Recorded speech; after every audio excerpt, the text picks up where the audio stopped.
নমস্কার,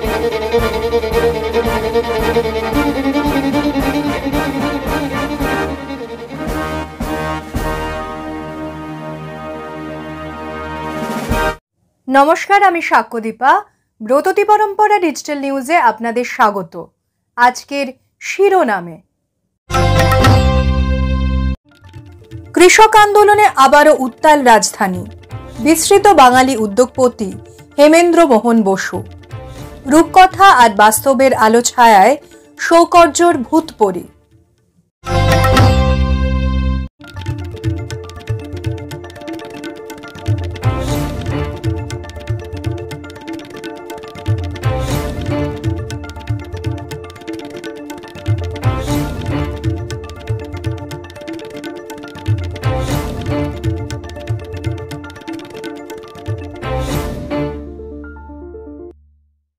শুরু করছি আজকের সংবাদ সংকেত। সমাজের প্রচলিত প্রথা ভেঙে রীতিমতো মন্ত্র উচ্চারণ ও নিয়ম নীতি মেনে নিজেদের স্কুলে সরস্বতী পুজোয় নিজেরাই পৌরোহিত্য করে নজির গড়লেন যাদবপুর বিদ্যাপীঠের ছাত্রীরা। মূল পুজোর দায়িত্বে ৩ জন আর বৈদিক মতে হোমযজ্ঞে ৪ জন, মোট ৭ জনের এই কর্মকাণ্ড হার মানাবে পোড় খাওয়া পুরোহিতদেরও। এই বিরল দৃষ্টান্তের কারিগর স্কুলের প্রধান শিক্ষক পার্থ প্রতিম বৈদ্য। চিন্ময়ীর হাতে মৃন্ময়ীর আরাধনা দেখে আপ্লুত আবাল বৃদ্ধ বনিতা। ক্যান্সারের কার্টি সেল থেরাপির মতো আরও একটি থেরাপি সাফল্যের পথে। এটি এক ধরনের রেডিয়েশন থেরাপি, যা অনেক বেশি উন্নত ও পার্শ্ব প্রতিক্রিয়াহীন। এটি হলো হ্যালসিয়ান রেডিয়েশন থেরাপি সিস্টেম। গতানুগতিক রেডিয়েশনের থেকে অনেক দ্রুত এবং আধুনিক হ্যালসিয়ান রেডিয়েশন সিস্টেম, যেখানে বাইরে থেকে প্রচণ্ড গতির রশ্মি প্রয়োগ করে শরীরের ক্যান্সার আক্রান্ত কোষগুলিকে নষ্ট করে ফেলা হয়।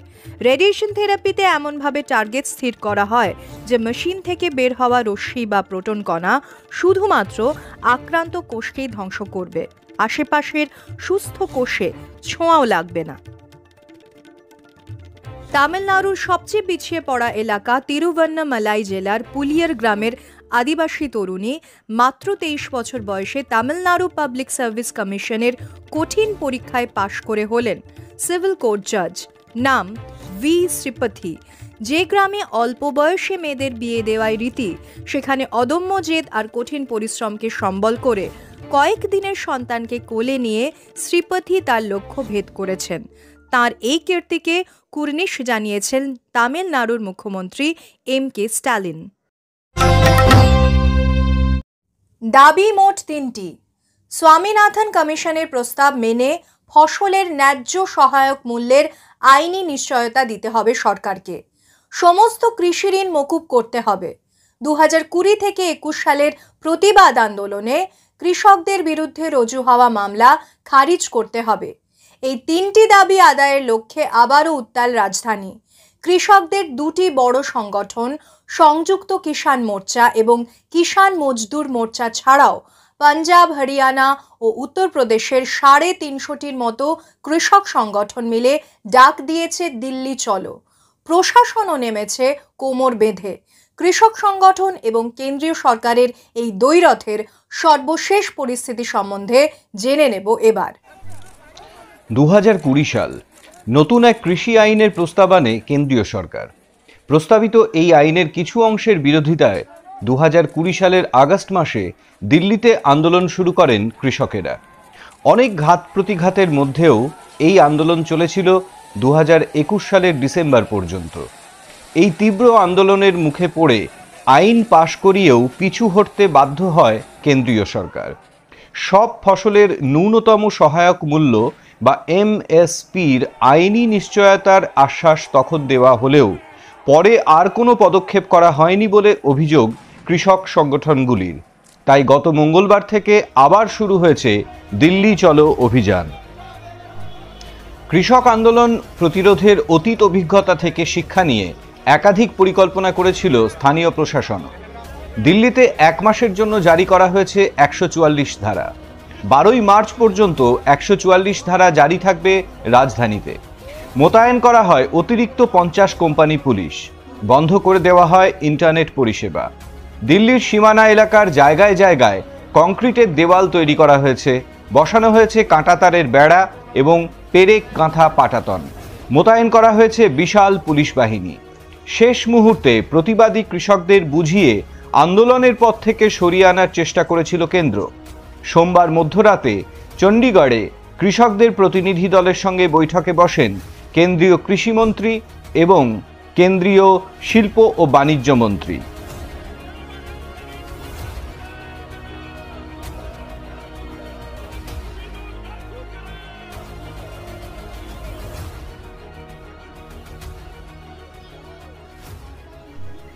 কিন্তু 5 ঘন্টার বৈঠকের শেষেও কোনো রফাসূত্র মেলেনি।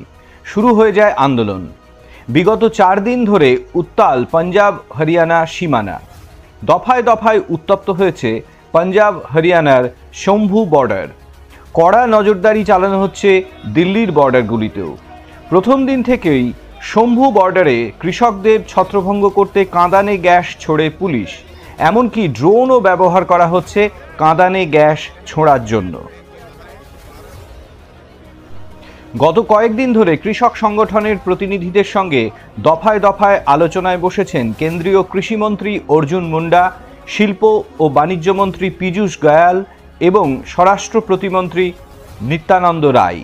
তবে সমাধান সূত্র এখনও অধরা। আজ চতুর্থবারের আলোচনায় সমাধান সূত্র বেরোয় কি না সেদিকেই নজর রয়েছে গোটা দেশের।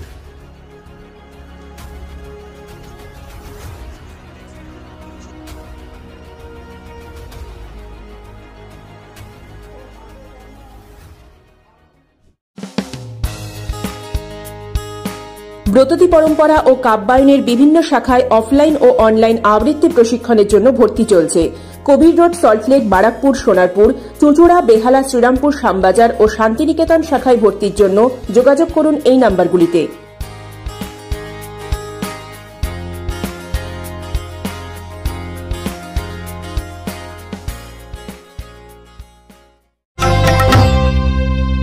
বাঙালির ব্যবসায় অনীহা, এই তকমা আজ বাঙালির বাস্তবিকতা হলেও ইতিহাসের পাতা খুললে আর সংগ্রহশালা খুঁজলে এক বাঙালির নামে নামাঙ্কিত নানা ব্যবসায়িক দ্রব্য পাওয়া যাবে। সেই মানুষটির নাম হেমেন্দ্র মোহন বসু। বঙ্গভঙ্গের প্রেক্ষাপটে স্বদেশি জিনিস উৎপাদনের সূত্র ধরে এই বাঙালি উদ্যোগপতির ব্যবসার জগতে আত্মপ্রকাশ। গ্রামোফোন রেকর্ড থেকে কুন্তলিন চুলের তেল, প্রসাধনী দ্রব্য থেকে সিনেমাটোগ্রাফি যন্ত্র, এমনই সব দৈনন্দিন ব্যবহারের জিনিসে নিজের ব্যবসায়িক ক্ষেত্রটিকে বিস্তৃত করেছিলেন হেমেন্দ্র মোহন বসু।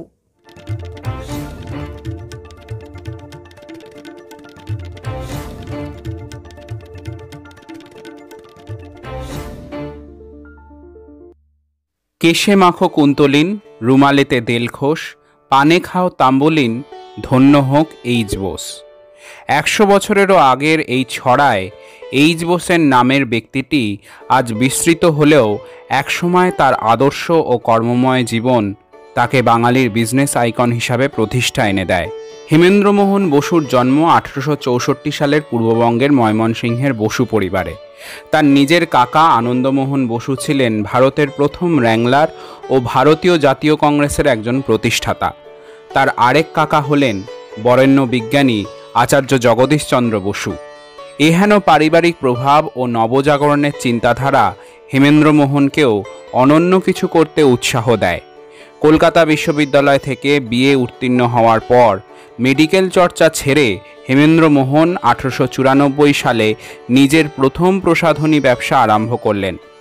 নানা ধরনের সুগন্ধি, সাবান, গোলাপ জল, আতর ও চুলের তেল ছিল এই ব্যবসার নানা উৎপাদিত দ্রব্য। প্রসিদ্ধ চুলের তেলটির নাম ছিল কুন্তলিন, একটি বিজ্ঞাপনে যার প্রোডাক্ট রিভিউ করেছিলেন স্বয়ং রবীন্দ্রনাথ ঠাকুর। এই কুন্তলিন তেলের নাম থেকেই হেমেন্দ্রমোহন 1900 সালে চালু করলেন কুন্তলিন প্রেস। সাহিত্যের প্রতি তার ভালোবাসা প্রদর্শন করে চালু করলেন কুন্তলিন পুরস্কার, যা ভারতের প্রথম সাহিত্য সম্পর্কিত পুরস্কার হিসাবে বিবেচিত হয়। এই পুরস্কারে সম্মানিত হয়েছেন আচার্য বসু, কথাশিল্পী শরৎচন্দ্র চট্টোপাধ্যায়ের মতো প্রমুখ গুণীরা। এরপর বাইসাইকেল চড়া শেখার আগ্রহ থেকে তিনি 1903 সালে হ্যারিসন রোডে চালু করেছিলেন বাইসাইকেলের ব্যবসা। 1905-এ বাইসাইকেলের পাশাপাশি শুরু করলেন মোটর গাড়ির ব্যবসা। সুদূর বিদেশ থেকে আমদানি করা অস্টিন, ল্যান্ডলেট প্রভৃতি গাড়ির বিক্রয় কেন্দ্র রূপে খুললেন Great Eastern Motor Works Company. Hemendramohan বসুর ব্যবসায়িক কৃতির অন্য একটি নিদর্শন হল ফোনোগ্রাফ মেশিনের ব্যবসা। ধর্মতলার টকিং মেশিন হল নামে যার পত্তন হয়। গ্রামোফোন রেকর্ডার হিসাবে ভারতে প্রথম সিলিন্ড্রিক্যাল রেকর্ডে বোস প্যাথে কোম্পানির একচেটিয়া ব্যবসা শুরু হয়। তার এই রেকর্ডারে একসময় রবীন্দ্রনাথ ঠাকুর, প্রফুল্লচন্দ্র রায়, দ্বিজেন্দ্রলাল রায়, লালচাঁদ বড়াল প্রমুখ দিকপাল বাঙালি মনীষার কণ্ঠ রেকর্ড করা হয়েছিল, যার অনেকটাই এখন দুষ্প্রাপ্য। 1907-এ বঙ্গভঙ্গের সময় হেমেন্দ্রমোহন বসুর এই রেকর্ডের ব্যবসা স্বদেশী আন্দোলনকারীদের কাছে সমাদৃত হয়। তিনি নিজেও বঙ্গভঙ্গের বিরোধিতা শুরু করলে ব্রিটিশ পুলিশ তার ধর্মতলার রেকর্ডিং অফিসটিতে রেড করে তা বন্ধ করে দেয়। এরপর প্রথম বিশ্বযুদ্ধের ধ্বংসাত্মক প্রভাবে অর্থনৈতিক কাঠামো ভেঙে পড়তে শুরু করে। হেমেন্দ্রমোহনের বিদেশ থেকে আমদানিকৃত মোটর গাড়ি ও সাইকেলের ব্যবসা বন্ধ হয়ে যায়। কিন্তু যেখান থেকে তার ব্যবসায়িক কর্মজীবনের শুরু, সেই সুগন্ধি প্রসাধনীর ব্যবসা তার জীবনের শেষ সময় পর্যন্ত লাভজনকভাবে বিদ্যমান ছিল।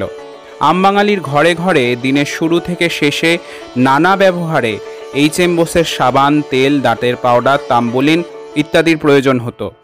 ছাত্রাবস্থায় মেডিকেল পড়ার সময় এক দুর্ঘটনায় চোখ নষ্ট হয়ে যেতে বসেছিল হেমেন্দ্রমোহনের। ফলে ডাক্তারি পড়া বন্ধ করে এই ব্যবসার নানা দিকে সফল উদ্যমে এগিয়ে যাওয়া, এবং সেই কারণে বাঙালি একজন ডাক্তারকে না পেলেও একজন সফল উদ্যোগপতিকে পেল।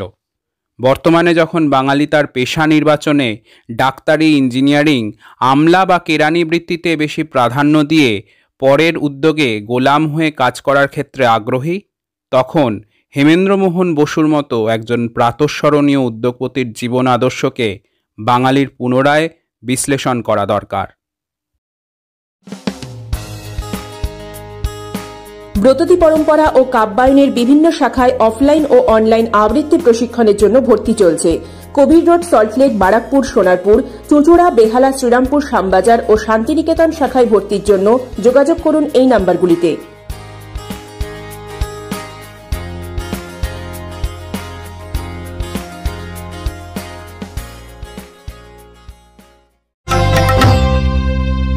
গ্রাম বাংলার সহজ সরল গল্পের ধাঁচে এবার পর্দায় আগমন বাঙালি ভূতের। আবারও ছোটদের গল্পের মোড়ককে হাতিয়ার করে পরিচালক সৌকর্য ঘোষালের প্রত্যাবর্তন। বাস্তব আর কল্পনার মিশেলে বাঙালির মন কতটা জয় করল ভূতপরি, সেই নিয়ে কথা হবে আজকের মুভি রিভিউ পর্বে।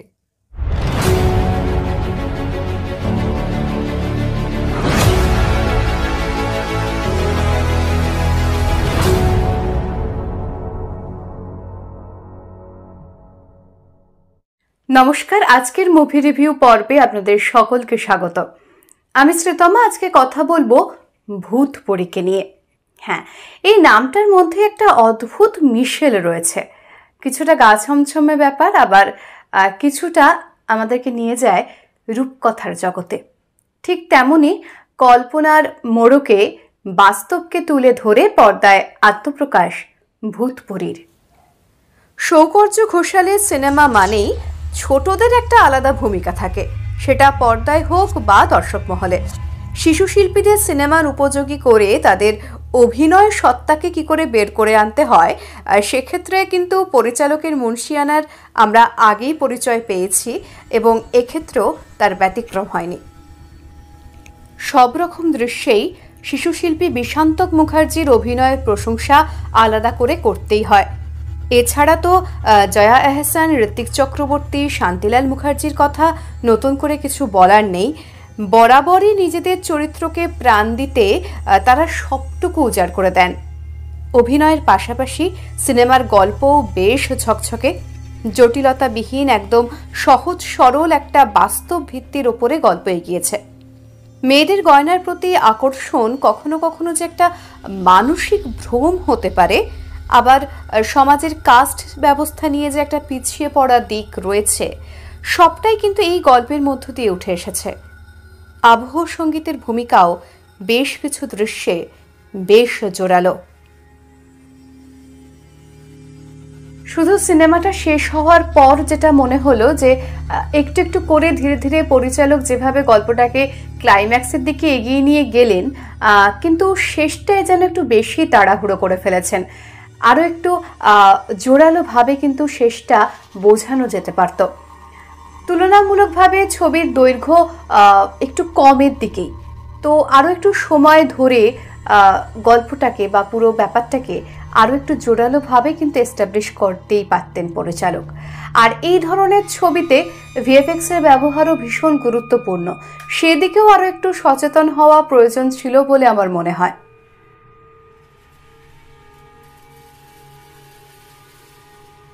সব মিলিয়ে এটা বলা যায় যে খুব গা ছমছমে ভূতের সিনেমা হিসেবে নয়, কিন্তু একটা ফ্যান্টাসি মুভি হিসেবে একটা ভালো ছবি দেখতে গেলে ভূতপরি কিন্তু অবশ্যই দেখতে পারেন।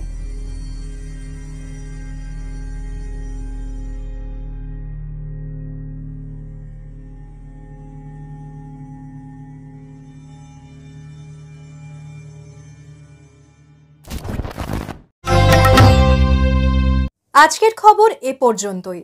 পরবর্তী সংবাদের জন্য চোখ রাখুন ব্রততী পরম্পরা ডিজিটাল নিউজ চ্যানেলে আগামী রবিবার সন্ধ্যে 7:30টায়। নমস্কার।